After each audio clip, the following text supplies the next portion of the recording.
बाघमारा के निर्दलीय प्रत्याशी रोहित यादव ने बढ़ाई एनडीए प्रत्याशी तथा इंडिया प्रत्याशी की टेंशन। बाघमारा क्षेत्र की जनता का मिल रहा है अपार समर्थन। सुरेश सिंह ने रोहित यादव में आस्था दिखाते हुए अपने दर्जनों समर्थकों के साथ रोहित यादव को समर्थन व सहयोग करने का ऐलान किया। जैसे जैसे चुनाव की तारीख नज़दीक आ रही है, बाघमारा विधानसभा क्षेत्र की राजनीतिक सरगर्मी बढ़ती जा रही है। यहाँ की जनता रोहित यादव की ओर करवट बदलते हुए देखे जा रहे हैं। जैसे मीडिया के कैमरों ने कैद किया बुधवार को महोदा की राधानगर में बाघमारा विधानसभा क्षेत्र के जाने माने समाजसेवी और निर्दलीय उम्मीदवार रोहित यादव जनसंपर्क के दौरान जनता से रूबरू होते हुए वर्तमान सांसद ढुल्लू महतो के ऊपर का कटाक्ष करते हुए 15 वर्षों तक बाघमारा के विधायक रहते हुए क्षेत्र का विकास न कर सके, सिर्फ अपना विकास किया है। क्षेत्र में एक भी काम नहीं हुआ। लोग बेरोजगारी का दंश झेल रहे हैं। पानी के लिए क्षेत्र में लोग परेशान हैं। दूसरी ओर इंडिया प्रत्याशी जलेश्वर महतो को लेकर कहा कि इन्हें भी 2 बार बाघमारा से प्रतिनिधित्व करने का मौका मिला, लेकिन ये भी अपना ही विकास में लगे रहे। इस बार राष्ट्रीय पार्टी के प्रत्याशियों की जमानत जब्त हो जाएगी। इस बार हमें क्षेत्र की जनता जनार्दन चुनकर विधानसभा भेजेगी और क्षेत्र की जनता की अपेक्षा पर खड़ा उतरते हुए क्षेत्र के मूलभूत समस्याओं का समाधान करना मेरी पहली प्राथमिकता होगी। इसी जनसंपर्क कार्यक्रम के दौरान राधानगर के समाज सेवी सुरेश सिंह अपने दर्जनों कार्यकर्ताओं के साथ रोहित यादव पर आस्था दिखाते हुए अपने समर्थकों के साथ इस चुनाव में निर्दलीय प्रत्याशी रोहित यादव को समर्थन करने का ऐलान किया तथा नारा लगाते हुए रोहित यादव को अंग वस्त्र देकर स्वागत किया और उनको खुलकर भरपूर सहयोग करने की घोषणा की और लोगों से अपील किया कि क्रम संख्या 12 पर सिलाई मशीन छाप में बटन दबाकर भारी से भारी मतों से रोहित यादव को विजयी बनावे। इस मौके पर चंद्र कुमार सिंह, उमेश सिंह, राजकुमार सिंह, राहुल पांडे, सुमित सिंह, जितेंद्र सिंह, अनूप सिंह, पिंटू पासवान, मोदक सागर, रवि प्रामाणिक, गुड्डू हजारों समेत सैकड़ों लोग मौजूद थे। बोकारो से राकेश कुमार सिंह की रिपोर्ट।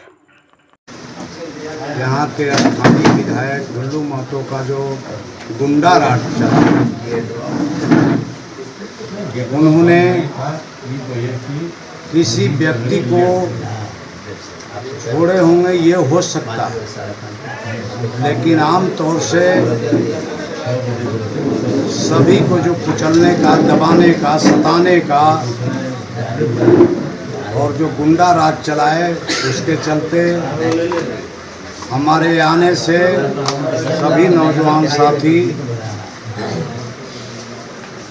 हमारे साथ कुछ खड़े हुए। इसका श्रेय बाघमारा क्षेत्र के नौजवानों को जाता है।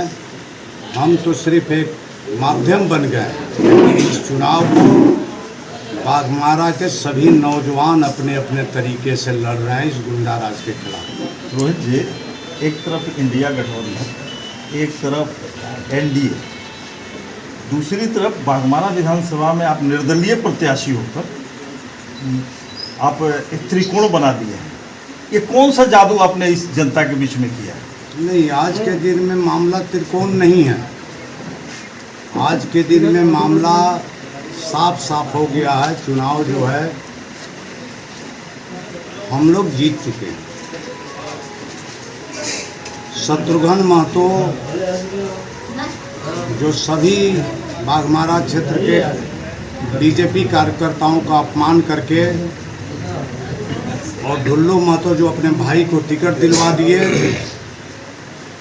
उनकी स्थिति कम से कम 1 किलोमीटर हमारे पीछे चली गई। और हम लोग की यही कोशिश है, नौजवानों से डेली अब यही अपील कर रहे हैं कि कम से कम कितना वोट पर शत्रुघ्न महतो को समेटें। ये हमारी कोशिश है। हार जीत का चिंता हमको नहीं, वो हार चुके हैं बुरी तरह। अब उनको कितना कम वोट पर लाया जाए, ये कोशिश है कल से। और ये दोनों की बात मत कीजिए, ये तो साहब चले गए। हमारे समझ से इस चुनाव में एक प्रत्याशी को छोड़ के बाकी सभी लोगों की जमानत जब्त हो जाए। आपका मुद्दा क्या है? किस मुद्दा को लेकर आए हैं? हमारा मुद्दा है परिवारवाद के खिलाफ, नौजवानों की बेरोजगारी और पूरे बाघमारा, चाहे वो ग्रामीण क्षेत्र हो या कोलेरी क्षेत्र, पानी की घोर समस्या है। इन्हीं मुद्दों के सहारे हम अभी क्षेत्र का भ्रमण किया होगा आपने, बहुत सारे जो है क्षेत्रों में आपने देखा होगा, क्या मूल समस्या लग रहा है, क्या कौन कौन सी समस्याओं का सामना करना पड़ा क्षेत्रवासियों को? सबसे विकट समस्या यहाँ बेरोजगारी। हम लोग बहुत ज़्यादा नहीं घूमते थे गांव देहात में, यहाँ कोयलेरी में काम करते थे और निकल जाते थे अपना शहर में, तो दिखता था कि सब लोग अच्छे हैं। लेकिन लोकसभा चुनाव से अपने जो माननीय विधायक श्री मथुरा महतो जी जो प्रत्याशी थे हम लोग के, उनके लिए कुछ गांव का दौरा किए और अभी जो जा रहे हैं, सबसे विकट समस्या बाघमारा में बेरोजगारी है और दूसरी बड़ी समस्या है पानी। आज भी महिलाएं पानी के लिए बहुत से गांव ऐसे हैं जहां 1 किलोमीटर से जच्ची माथा पर खड़े और यहीं बगल से पाइपलाइन गुजरी हुई है। अपने समर्थकों को लोग दे दिए हैं घर में पानी, या जनरल पॉइंट भी है तो अपने समर्थक के दरवाजे पर, लेकिन बाकी जो है एरिया को अछूता रख दिए हैं। ये घृणित कार्य है। अच्छा ये बताइए, चुनाव जीतने के बाद कौन सी प्राथमिकता होगी जनता की बात? चुनाव जीतने के बाद फर्स्ट प्रायोरिटी में है बेरोजगारी, जो हमारे अपने कुवत का चीज़ है, और दूसरा सेकंड प्रायोरिटी में जाएगा पानी, जो सरकार से करवाना होगा, उसमें समय लगेगा 1.5 साल। लेकिन बेरोजगारी के क्षेत्र में 1 तारीख से